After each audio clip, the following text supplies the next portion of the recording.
Okay, so welcome to the third isometric. For this one, we're going to basically create this rounded object, but for this we're not going to create the rounded edges at first, kind of like when we did the isometric. So if I look at the front view of this object, and only the front view, I'm not even going to see that anything is rounded. So I'm going to start my design by saving it. Remember, that's the first thing I want to do. Call it isometric number 3, and I'm going to hit save. And I'm going to start my sketch on the front plane. And if I look at my object, you'll notice that it kind of looks like, I'm going to move this origin point over a little bit. It kind of looks like I've got a little rectangle on the bottom and then a vertical rectangle up top, just like that. Now, I have no idea if this is the right size, but if I look at my isometric and I count, which I need to do a little bit closer because it's difficult to see, I'm going to go ahead and count this. 1, 2, 3, 4, 5, 6, 7, 8, 9, 10, 11, 12 wide. And then 1, 2, 3, 4, 5, 6, 7, looks like 8 tall. So I'm going to go ahead and I'm going to dimension this to be 12 wide. I'm going to zoom out. Now before I really move forward, maybe I'll just kind of grab this stuff and just stretch it out into shape a little bit better. If I look at my ISO in the corner, each of these little wings is 2 units wide. So I might as well add those dimensions in while I'm here. And then the height of this little wing here that I'm pointing at, if I kind of count from my side ISO, 1, 2, 3, 4, 5 units, looks like. I have miscounted on that previous slide here. 1, 2, 3, 4. Yep, looks like it's 5 units tall, just like that. And then if I kind of look, I'm going to go back to this other image. 1, 2, 3, 4, 5 off of this edge. So I'm looking from this point to this point. I'm going 5.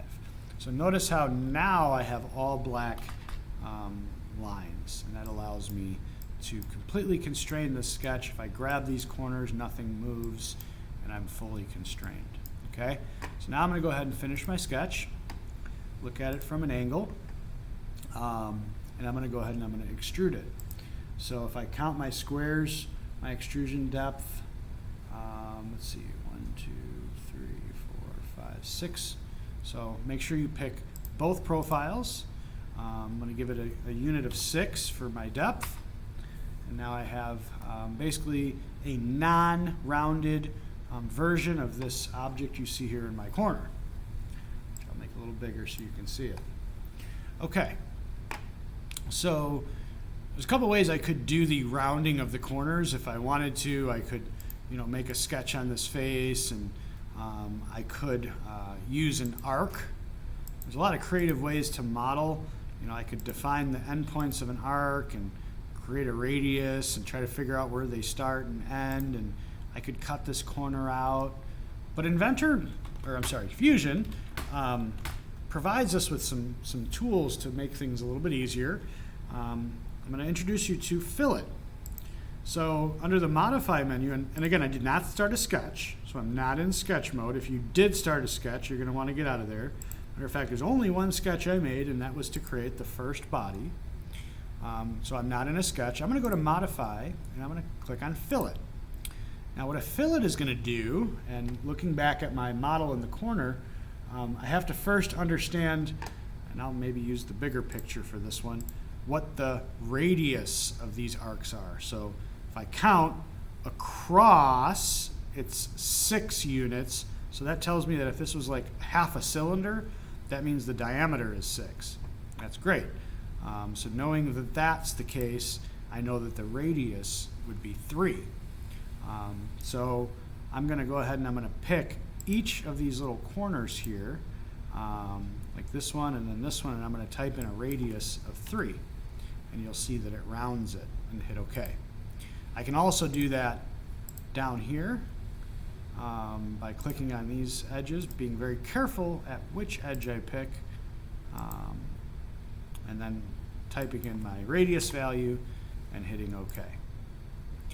Now what I want to do is I want to put the holes in. Now remember, with holes, we always want to start a sketch, click on the surface, and make a point. So you go to Create, click on Point, place that point. Be careful not to snap. Like right here, if you snapped here, it would create a point that's concentric or shares the same center point as this arc. But that's not the case. If you look really closely, that center point of this part is actually, looks like it's 2.5 units off of this bottom surface here. So if I dimension 2.5 units off the bottom surface, so it's not at the center point of this arc, which would be there. And then it's 1, 2, 3 units off of the side. So I'm going to make sure I type in 3 units, and I'm going to finish that sketch. And then I'm going to create a hole, touching that center point, just like that, making sure that my extents are through all, with a diameter for my hole being 2, which is what I measure off of the print. Same thing for my holes going through these little legs.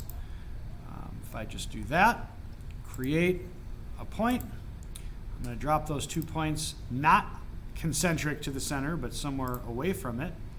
And then if I dimension and I measure off of my print, I believe both of these are both 3 units off of the side, and then again 2.5 off of the inside face, and again 2.5, oops, let me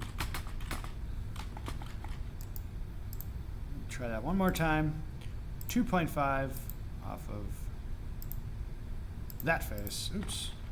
Sometimes you got to press escape and do things a couple of times to get it to work. There we go. Finish my sketch, and then I'm going to create a hole, and I'm going to touch both of these sketch points. Make sure my distance goes through all at 2 inches in diameter, and hit OK, and now my part is complete. I'm going to hit save. Thanks for watching.